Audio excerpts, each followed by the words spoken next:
அனைவருக்கும் வணக்கம். நாம ஹிந்தி ராஷ்டிரபாஷா எக்ஸாமுக்குரிய பேப்பர் 1 ஏகாங்கில பத்திர பரீட்சையை பார்த்துட்டு இருக்கோம். இதுல ஏற்கனவே தேர்டு ஏகாங்கி 10 மினிட் இதுல பல்தேவ் பார்த்தோம். இப்போ மகாதேவ் பார்க்கலாம். 10 मिनट डॉक्टर रामकुमार वर्मा का लिखा तार्किक और हृदय स्पर्शी एकांकी है. இந்த 10 மினிட் அப்படிங்கிற இந்த ஏகாங்கி டாக்டர் ராம்குமார் வர்மா அவர்களால் எழுதப்பட்ட லாஜிக்கல் மற்றும் ஹார்ட்ஃபெல்ட் ஏகாங்கின்னு சொல்லலாம். தர்க்கபூர்வமானதாக இருந்தாலும் இதயத்தை தொடும் வகை उल्ल और एकांकी. इस एकांकी का प्रधान पुरुष पात्र और नायक है महादेव. இந்த ஏகாங்கியினுடைய முக்கியமான பாத்திரம் மேல் பாத்திரம், அதோடு இந்த கதையினுடைய நாயகன் மகாதேவ். மகாதேவ் बलदेव का घनिष्ठ मित्र है. மகாதேவ் பல்தேவினுடைய நெருக்கமான நண்பர், क्लोज फ्रेंड. वो बड़ा होशियार और बुद्धिमान है. और எப்படினாக்கா பெரிய புத்திசாலி, நல்ல முயற்சி உடையவன். मित्र के प्रति अपनी जान तक न्योछावर करने तैयार रहता है. मित्र के प्रति தன் நண்பனுக்காக अपनी जान तक தன் உயிரையும் न्योछावर करने தியாகம் செய்வதற்கு தயாராக இருக்கிறான்.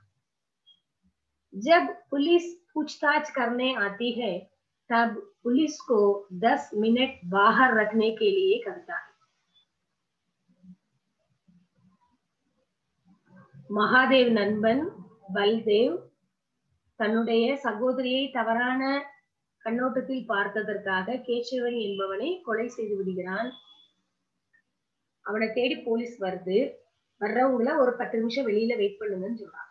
யாரு? மகாதேவ். ஜப் புலிஸ் பூச்தாச் கர்னே ஆத்தி ஹை. போலீஸ் விசாரிக்கிறதுக்காக எப்பொழுது வருகிறதோ தப் அப்பொழுது போலீஸை 10 மினிட் பாகர் ரखने के लिए 10 நிமிஷம் வெளியில இருக்கிறதுக்கு कहता சொல்கிறான்.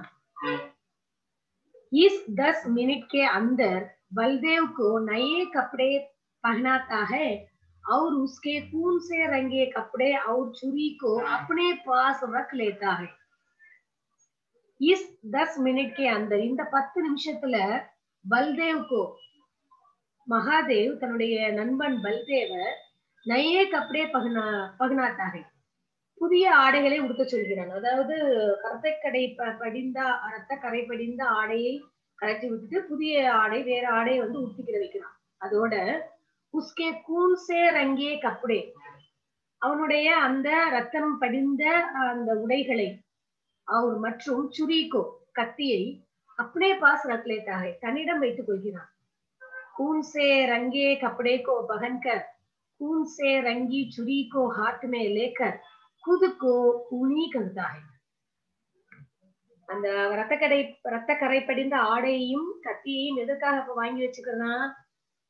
நான் தான் கொலை செய்தேன் அப்படின்னு சொல்லி அதை சொல்றதுக்காக. खून से रंगे कपड़े, ரத்தம் படிந்த அந்த ஆடை. ஓ கப்படே கோ பகன்கர், அந்த ஆடையை அணிந்து கொண்டு खून से रंगी छुरी को, ரத்தக்கரை படிந்த அந்த கத்தியை हाथ में लेकर, கையில் எடுத்துக்கொண்டு खुद को, தன்னை தானே கூனி करता है, கொலைகாரன் என்று சொல்கிறான்.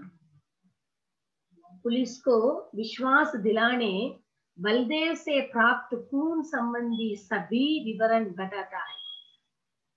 पुलिस को, போலீஸை விஸ்வாஸ் திலானே, அதாவது போலீஸுக்கு விஸ்வாஸ் திலானே, நம்பிக்கை கொடுப்பதற்காக மேலே என்ன செய்யறான்? பல்தேவ் சே பிராப்த், பல்தேவின் மூலமாக பெறப்பட்ட கூன் சம்பந்தி சபி விவரம், கொலை சம்பந்தமான அனைத்து விவரங்களையும் பதாத்தாகை சொல்கிறான். நண்பன் மூலமாக கேட்டு தெரிந்து கொண்ட அனைத்து விஷயங்களையும் போலீஸ் கிட்ட சொல்றான். इन सभी बातों से हमें मालूम होता है कि वो बुद्धिमान और होशियार है. और कानून का अच्छा ज्ञान रखने वाला है। इन सभी बातों से हमें मालूम होता है, இந்த மாதிரியான எல்லா விஷயங்கள் மூலமாக நமக்கு என்ன தெரிய வருகிறது அப்படின்னா, वो बुद्धिमान और होशियार है, நல்ல புத்திசாலி, और कानून का अच्छा ज्ञान रखने वाला है, சட்டம் சம்பந்தமான நல்ல விஷயங்களை அவன் அறிந்து வைத்துள்ளான் என்பது இதன் மூலமாக நமக்கு தெரிகிறது.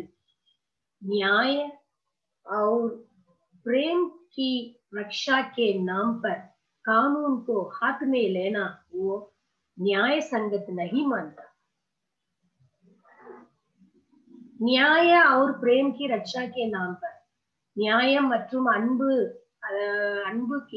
அதாவது பிரேம் கி ரட்சா கே நாம் பர் நியாயத்தையும் அன்பையும் காக்கிறேன் அப்படிங்கிற பேர்ல கானூன் கோ ஹாத் மே லேனா சட்டத்தை கையில் எடுத்துக்கிறதோ நியாய சங்கத் நஹி மான்தா, அவன் நியாயப்படுத்தல. इसलिए वो बलदेव से कहता है, அதனால बलदेव கிட்ட சொல்றான் कि तुम्हारा कार्य न्याय युक्त हो सकता है, உன்னுடைய அதாவது तुम्हारा कार्य உன்னுடைய இந்த செயல் न्याययुक्त हो सकता है, நியாயமானதாக இருக்கலாம், लेकिन प्राण लेने के कारण तुम्हें थोड़ी सजा जरूर मिलेगी. ஆனால் प्राण लेने के कारण உயிரை எடுத்த காரணத்தினால, அதாவது கொலை செய்த காரணத்தினால तुम्हें थोड़ी सजा जरूर मिलेगी, உனக்கு சிறிது தண்டனை கட்டாயம் கிடைக்கும் அப்படின்னு சொல்றான். इस प्रकार हम देखते हैं, இந்த மாதிரி நம்ம என்ன பார்க்கிறோம் அப்படின்னா, இதுல என்ன பார்க்கிறோம்னா, महादेव बुद्धिमान होशियार और सहृदयी है.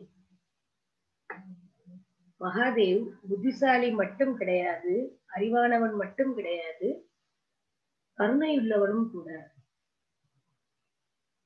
இந்த மாதிரியான பாத்திர படைப்பு மகாதேவிற்கு இந்த ஏகாங்கியில கொடுக்கப்பட்டிருக்கிறது.